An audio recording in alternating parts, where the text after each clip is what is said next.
Hello friends, আমি শুভম। আচ্ছা, আপনাদেরকে একটা প্রশ্ন জিজ্ঞেস করছি আজকে ভিডিও শুরুতে। আপনাদের কি মনে হয় আমাদের লাইফের সব থেকে বেস্ট আর মেমোরেবল ফেজ কোনটা? আই থিঙ্ক আমি যে আনসারটা দেবো সেই আনসারটার সঙ্গে অ্যাটলিস্ট 90% লোক একমত তো হবেন। সেটা হচ্ছে আমাদের স্কুল লাইফ। স্কুল লাইফে যে মেমোরিজ গুলো ওগুলো না আমাদের থেকে কোনোদিন আলাদা হয় না। ওই স্যারদের কাছে মার খাওয়া, নীল ডাউন হয়ে বসা, একে অপরের টিফিন চুরি করে খাওয়া, টুকলি করা, যাদের কোয়েট স্কুল, ক্রাশ, লাভ, ফার্স্ট লাভ, এই জিনিসগুলো তো ভাই থাকেই থাকে। কেউ লজ্জা পাবেন না, স্কুল লাইফে একটা ক্রাশ তো থাকবে প্রত্যেকের, এটা আমি 100% শিওর। এবার আপনি জিজ্ঞেস করবেন যে দাদা তোমার কতগুলো ছিল? না ভাই, আমার ছিল না, কারণ আমি সেই সব সুখ থেকে অনেক দূরে ছিলাম, কারণ এই বয়েজ স্কুলে পড়তাম। আর তার যে দুঃখ সেটা আপনারা ধারণা করতে পারবেন না। আর দুঃখটা কখন বাড়তো জানেন? আমাদের স্কুল থেকে ঠিক একটু দূরে একটা ইংলিশ মিডিয়াম স্কুল ছিল, ওটা ছিল কুয়েট। আমাদের যখন ছুটি হতো ওদেরও ছুটি হতো। এবার দেখতাম ভাই একে অপরের হাত ধরে যাচ্ছে, কাপল কাপল একটা ভাব, হ্যাঁ, ঝালমুড়ি, পাপড়ি চাট, ওইসব জিনিসপত্র খাচ্ছে, ভেলপুরি। আর আমরা তো ভাই ম্যাগি, চাউমিন এসবেই খুশি ছিলাম, রুটি তরকারি, লুচি তরকারি। পাপড়ি চাট তো অনেক বাদে জেনেছি আমরা। তো তারা খাচ্ছে যাচ্ছে, হাতে হাত ধরে যাচ্ছে, স্কুলে ছুটি হচ্ছে একটা টাইমে। দেখে এত রাগ হতো, মানে দিয়ে দি ভাই। আর মনে হতো কি যে আমাকে দেখিয়ে দেখিয়ে যেন বেশি করে হাতটা ধরছে, আর মনে মনে বলছে কি রে চমু, আজকেও ছেলেদের সাথে বাড়ি ফিরছিস। এই যে ফিলিংটা, ওটা কত দুঃখের আমি বলতে পারবো না। কিন্তু যারা কোয়েট স্কুলে পড়তো তাদের এই যে লাভ, ফার্স্ট লাভ, ক্রাশ, এই জিনিসগুলো তারা ওই যে মানে মেমোরিজ গুলো তাদের এখনো তাজা, এটুকু আমি গ্যারেন্টি। এবার আপনি বলবেন যে ভাই কি পাগল হয়ে গেছে, হঠাৎ করে স্কুল লাইফের মেমোরি নিয়ে কেন পড়লো? কারণ আমি নেটফ্লিক্সে একটা সিনেমা দেখলাম, উইথ লাভ, সাউথের সিনেমা, হিন্দি ডাবিং এ অ্যাভেলেবেল আছে। এই সিনেমাটা এই গল্পটাই বলছে, এবং এই সিনেমাটা প্রত্যেকের দেখা উচিত, শুধু ছেলে বা মেয়ে বলে নয়, প্রত্যেকটা মানুষের এই সিনেমাটা দেখা উচিত। কারণ তাদের ভেতরে যে এখন ওই বাচ্চাটা লুকিয়ে আছে, এই সিনেমাটা দেখলে ওই স্কুল লাইফের মেমোরি গুলো আবার আপনি ফিরে পাবেন। এখানে গল্পটা কি ছোট করে বলছি, একটা ছেলে আর মেয়ে ডেটে গেছে, ফ্যামিলি থেকে ডেটটা ফিক্সড করে দিয়েছে, ঠিক আছে? তো ছেলেটা আর মেয়েটা ডেটে গিয়ে দেখছে যে তারা একে অপরকে আগে থেকেই চেনে, তারা, কারণ তারা একই স্কুলে পড়তো, ছেলেটা সিনিয়র, মেয়েটা 2 বছরের জুনিয়র, তো একই স্কুলে পড়তো। তো এবার কফি খাচ্ছে, ডেট চলছে, তো প্রথম দেখা একই স্কুলের ছেলে মেয়ে, তো কি নিয়ে তারা কথা বলবে? তারা বলছে চলো স্কুলের কিছু নিয়ে কথা বলি। এবার যখন তারা স্কুলের জিনিস নিয়ে কথা বলা শুরু করেছে, দেখা যাচ্ছে যে ছেলেটার একটা ক্রাশ ছিল স্কুলে একটা মেয়ে, মেয়েটার একটা ক্রাশ ছিল ছেলে। তারা কেউ কাউকে কখনো বলতে পারেনি স্কুল লাইফে। তো মেয়েটা হঠাৎ ওখানে বসে বসে একটা প্ল্যান দেয় ছেলেটাকে, যে চল আমরা তো ডেট করছি, তার আগে না আমরা একটা জিনিস করি, যে আমি যেই ছেলেটাকে বলতে পারিনি আর তুমি যেই মেয়েটাকে বলতে পারোনি, চলো তাদের সাথে কানেক্ট করি, দেখা করি, কথা বলি, এবং আমরা তাদেরকে না বলা কথাগুলো বলি, যে অ্যাটলিস্ট আমাদের মনে যাতে গিল্টি ফিল না হয় যে কাশ একবার বলে দিতাম। এই ফিলিংটা যাতে না হয়, চলো আমরা 2 সপ্তাহ একসঙ্গে থাকবো এবং তাদেরকে খুঁজে বার করব, তারা কোথায় আছে, তাদেরকে বলবো আমাদের মনে তখন স্কুল লাইফে কি ছিল। তো এই যে পাস্ট আর প্রেজেন্ট, এই দুটো টাইম লাইনকে যেভাবে এরা এক করেছে, আর এই দুটো মানুষের লাইফ, এই দুটো যে ইয়ে কাপল যারা ডেট করতে এসছে, তাদের লাইফটা আলটিমেটলি কোথায় গিয়ে দাঁড়ায়, এই নিয়েই 2 ঘন্টা 22 মিনিটের এই সিনেমাটা।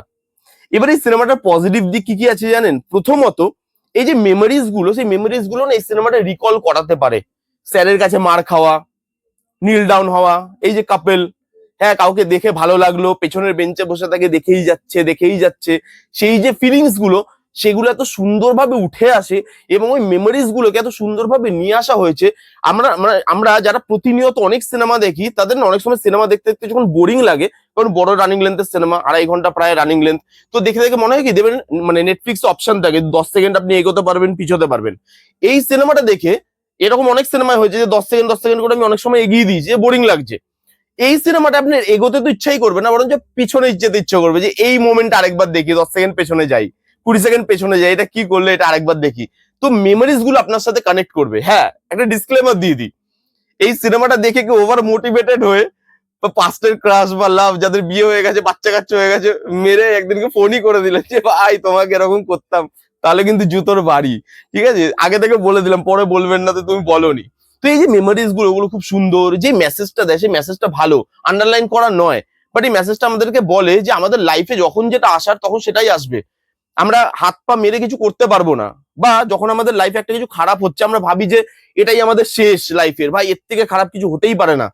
হয়তো অনেক বছর বাদে যখন সেই খারাপ দিনটার কথা ভাববো, তখন হয়তো হাসি পাবে, যে ভাই কি বোকামি করেছিলাম, মদ খেয়েছিলাম, কেঁদেছিলাম, হ্যাঁ কিরকম হয়েছিল, ব্রেকআপ হয়ে গেছিল, তো তখন যেটা হয়েছিল খারাপ লেগেছিল, এখন মনে হচ্ছে যে না ভালোর জন্যই হয়তো হয়েছে। এই যে মেসেজগুলো সেগুলো খুব ভালোভাবে উঠে আসে। এখানে যে রিলেশনশিপ গুলো, ওগুলোর জন্য টাইম দেওয়া হয়েছে।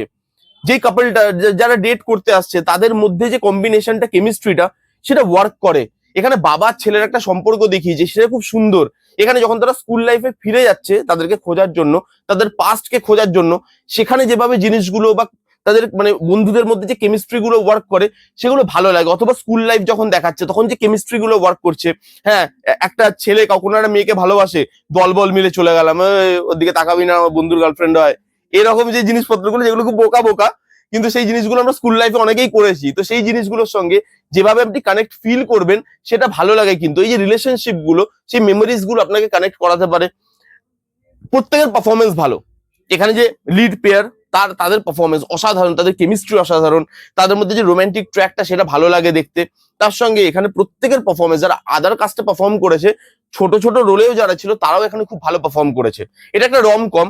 তো রোমান্টিক যে জিনিসগুলো বা রোমান্টিক যে মোমেন্টস গুলো, যে নাম লেখা, দুজনের নাম লেখা হলো, ছেলেটার মেয়েটার, কাটলো নাম খাম কেটে লাস্ট কি ওয়ার্ড আসছে সেটা দেখবে। ওই যে বললাম পেছনের বেঞ্চে বসে এক নাগাড়ে দেখে যাওয়া, সামনে থেকে হেঁটে আসছে একটু চুলটা ঠিক করা একটুখানি, রাইট, ওই ওই জিনিসগুলো, ওই যে ফিলিংস গুলো, সেগুলো কারোর জন্য খাবার রান্না করা, সেই যে ফিলিংস গুলো, সেই ফিলিংস গুলো, ওই রোমান্টিক ট্র্যাকটা আমার খুব খুব ভালো লেগেছে। এবং রোমান্টিক ট্র্যাকটা দেখলে আপনার মনে হবে such a simple and sweet love story. এর মধ্যে কোনো কমপ্লিকেশনস নেই বা এটা মাথা খাটানোর কিছু নয়।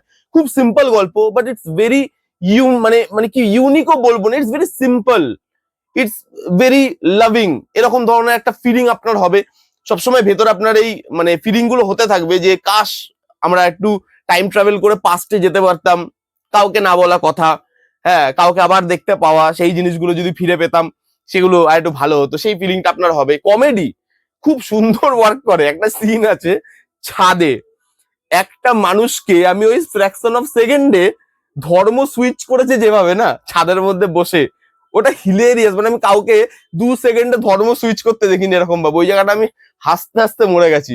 এরকম অনেক জায়গা আছে যখন কানেকশন গুলো দেখাবে, যে ছেলেটা ওই টাইমে পাস্টে এইটা করছিল, মেয়েটা এটা করছিল। আমি কি বলছি আপনি বুঝতে পারবেন সিনেমাটা দেখলে। ওই যে কানেকশন গুলো, সেখানে কমেডি এলিমেন্ট রাখা হয়েছে, সেই জিনিসগুলো ভালো। সিনেমাটি ইমোশনাল করে। বাবা ছেলের একটা সিন আছে, ওই জায়গায় হালকা চোখে জল আসবে। তো সব মশলাপাতি দেওয়া। এখানে যে বিজিএম, হ্যাঁ, গানগুলো হিন্দি ডাবিং করা, এবং সাউথের গান যখন হিন্দিতে ডাবিং হয়ে আসে খুব বাজে লাগে শুনতে। সাউথের ল্যাঙ্গুয়েজে যদি আপনি গানগুলো শোনেন আপনার ভালো লাগবে। হিন্দি ডাবিং এ গানগুলো ভালো না, কিন্তু এমনি হিন্দি ডাবিংটা ভালো, কিন্তু বিজিএম এর কাজ ভালো। কালার টোনে একটা ভাইব্রেন্ট একটা ভাইব আছে, একটা ফ্রেশনেস এর টাচ আছে কালার টোনের মধ্যে। পাস্ট লাইফ মানে স্কুল লাইফ এবং প্রেজেন্ট লাইফ, সেই দুটো লাইফের মধ্যে কালার টোন দিয়ে মানে দুটোকে যেভাবে ডিফারেন্সিয়েট করা হয়েছে সেটা দেখতে ভালো লাগে। প্রোডাকশন কোয়ালিটি হাই, মানে রুটেড, রিয়েলিস্টিক, কিন্তু সেটা আপনি দেখে মনে হবে ঝা চকচকে। রোমান্টিক সিনেমায় যেরকম লুক অ্যান্ড ফিল আর বিজিএম হয়ে থাকে আর কি, কালার টোন যেরকম হয়ে থাকে সেরকম জিনিসপত্র মানে দেখানো হয়েছে। এবং সিনেমাটা রানিং লেন্থ কোথাও আপনার বোর লাগবে না, ক্রিস্প এডিট করা, 2.5 ঘন্টার সিনেমা। স্ক্রিন প্লেটাকে এত সুন্দরভাবে লেখা যে সিম্পল হলেও স্ক্রিন প্লেটা আপনাকে 2.5 ঘন্টা এঙ্গেজ করতে পারে। ওই যে বললাম আপনি স্কিপ করে এগোতে পারবেন না, আপনি পেছনে যেতে পারেন কিন্তু আপনি এগোতে পারবেন না। এত টাইট আর ক্রিস্প একটা স্ক্রিন প্লে তারা লিখেছে, এবং সেটাকে এডিটও খুব ভালোভাবে করেছে। টাইম লাইন গুলোতে যেভাবে শিফট করছিল ওটা জার্ক বলে মনে হচ্ছিল, যে ফোর্সফুল লাগছে সেটা মনে হচ্ছিল না। ক্লাইম্যাক্সটা খুব সুন্দর, খুব সুইট একটা মোমেন্টে শেষ হয়। আপনার দেখে মনে হবে এটা কেন শেষ হয়ে গেল, এটা আরো দেখতাম। ওই জিনিসগুলো হবে। মানে এই সিনেমাটা দেখতে দেখতে আপনার অনেক রকমের ফিলিংস হবে, যেগুলো সবসময় হয়তো মুখে বলা সম্ভব নয়। আমার খুব ভালো লেগেছে সিনেমাটা। প্রত্যেকটা ছেলে পেলে যারা স্কুল লাইফে একটা টাইমে এই জিনিসগুলো করেছে, বা যারা স্কুলে পড়ছেও, তারাই সিনেমাটা দেখুন বস। কোনো অ্যাডাল্ট্রি নেই, কোনো ভালগারিটি নেই, তারপরেও এত সুন্দর, এত ইনোসেন্ট একটা লাভ স্টোরি এখানে দেখানো হয়েছে। Such a beautiful film. আপনারা দেখুন, দেখে কমেন্ট করে জানান যে আপনাদের কিরকম লাগলো উইথ লাভ বলে সিনেমাটা। কারা কারা অলরেডি দেখেছেন, আপনাদের কিরকম লেগেছে কমেন্ট করে জানান। যারা যারা দেখেননি মাস্ট ওয়াচ, যারা রোমান্টিক সিনেমা দেখতে ভালোবাসেন তাদের জন্য মাস্ট ওয়াচ। যান গিয়ে দেখুন, দেখে কমেন্ট করে জানাবেন অবশ্যই যে কিরকম লাগলো। কেমন লাগলো রিভিউটা জানাতে ভুলবেন না। ভালো লাগলে please give it a thumbs up, like করবেন, কমেন্ট করবেন, শেয়ার করবেন, চ্যানেলটাকে মাস্ট সাবস্ক্রাইব করবেন। দেখা হচ্ছে নেক্সট কোনো ভিডিওতে। ততক্ষণ bye bye, take care and be safe.